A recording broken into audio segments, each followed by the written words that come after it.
नमस्कार. जय वाल्मिकी.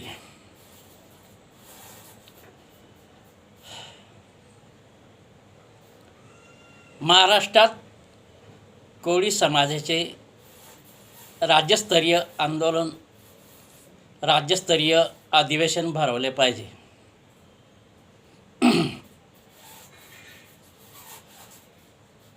महाराष्ट्रात कोळी समाजाची 1,30,00,000 लोकसंख्या आहे.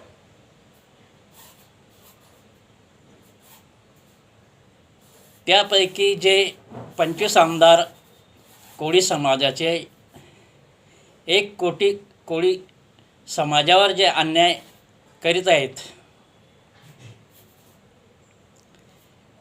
त्या 30,25,00,000 आमदारांचे जिल्हे नाशिक, ठाणे, अहमदनगर, पालघर असे 4-5 जिल्ह्यात आहेत.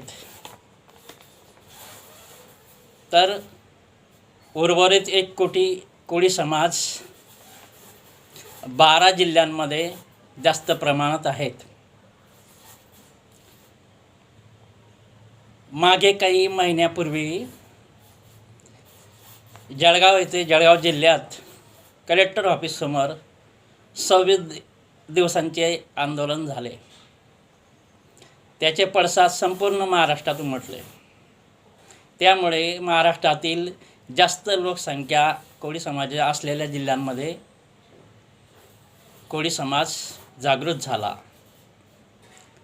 त्या 12 जिल्ह्यांमध्ये ते 12 जिल्हे अशा प्रकारे आहेत: जळगाव, नांदेड, सोलापूर, लातूर, धुळे, नंदुरबार, औरंगाबाद, मुंबई, बुलढाणा, कोल्हापूर, अकोला, जालना, अमरावती अशा 12 जिल्ह्यांमध्ये कोळी समाज संख्या जास्त आहे.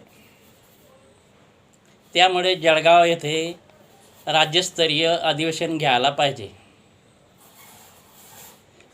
बाकी उर्वरित 12-13 कोळी समाजाच्या जिल्ह्यांमध्ये संख्या 50,000पेक्षा कमी आहे. परंतु 12 जिल्ह्यांमध्ये कोळी समाज संख्या जास्त प्रमाणात आहे. ह्या 12 जिल्ह्यातील कोळी समाजाने जागृत झालेले आहे. त्यांनी जळगाव येथे जे राज्यस्तरीय अधिवेशन भरवले जाईल किंवा भरवणार आहात, त्या ठिकाणी सर्व महाराष्ट्रातील कोळी समाजाने एकत्रित यावे. कारण आता भरपूर झालं. 50-60 वर्षापासून आपल्यावर अन्याय, अत्याचार चालू आहे. आपल्याला हे आदिवासी 25 आमदार सर्टिफिकेट मिळू देत नाही. त्यासाठी आपल्याला संघटित होणं, एकत्र येणं गरजेचं आहे. आजच्या लोकमतमध्ये बातमीनुसार विधानसभा निवडणूक 10 किंवा 12 ऑक्टोंबरला आचारसंहिता लागण्याची शक्यता आहे.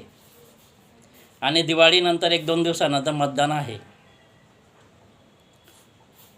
त्यानुसार आपण पूर्वतयारी म्हणून हे अधिवेशन जळगाव जिल्ह्यामध्ये भरवलं पाहिजे असं मला वाटते.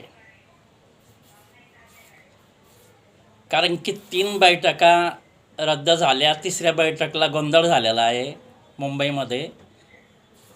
आणि पुढील तारीख जर त्यांनी लवकर दिली नाही बैठक घ्यायची आणि आपला प्रश्न मार्गी लावायचे, तर आपल्याला आता राज्यस्तरीय अधिवेशनशिवाय पर्याय नाही. आणि ह्यावेळेस विधानसभेमध्ये कुठल्याही प्रकारचे कोणत्याही पक्षाचे सरकार बसणार नाही, बहुमत कोणालाही मिळणार नाही.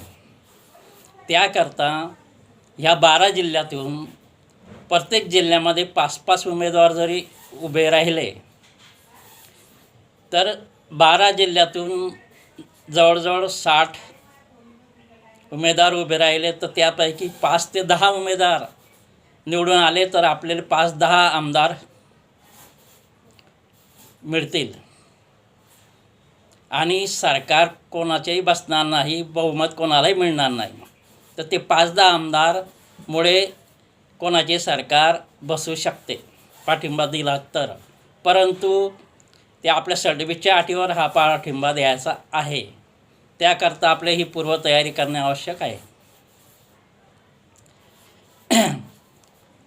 तर 2-4 दिवसापूर्वी जळगाव जिल्ह्यामध्ये जळगाव शहरात एक बैठक झाली.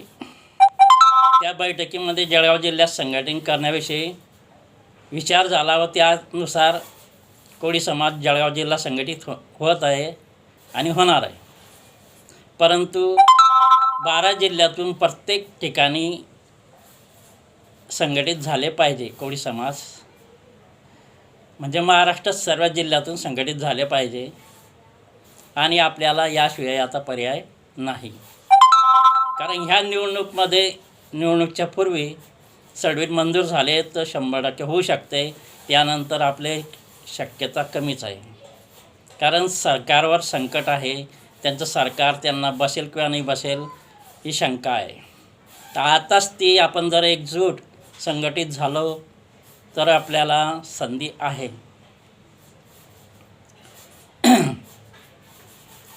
आज जळगावाला मुख्यमंत्री येत आहेत. आपले लोक प्रयत्न करणार आहेत.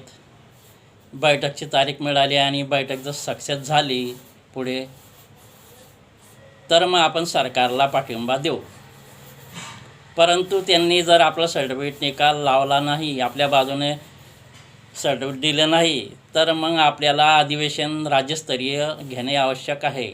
त्यासाठी आपल्याला पूर्वतयारी करावी लागेल. अशा पद्धतीने सर्वांनी तयारीत राहावे. पाहूया आज आपले बांधव मुख्यमंत्री तारीख देता की नाही देता, काय घडतं ते पुढे पाहू. पण आपल्याला हा एक पर्याय आहे, संघटित होणे, आणि हा पर्याय आपल्याजवळ आता आहे. ठीक आहे, सर्वांनी संघटित व्हावे. सर्व कोळी समाजाचा विजय असो, कोळी समाज संघटनेचा एकताजुटीचा विजय असो. सर्वांनी उत्साहित राहावे या कार्यासाठी.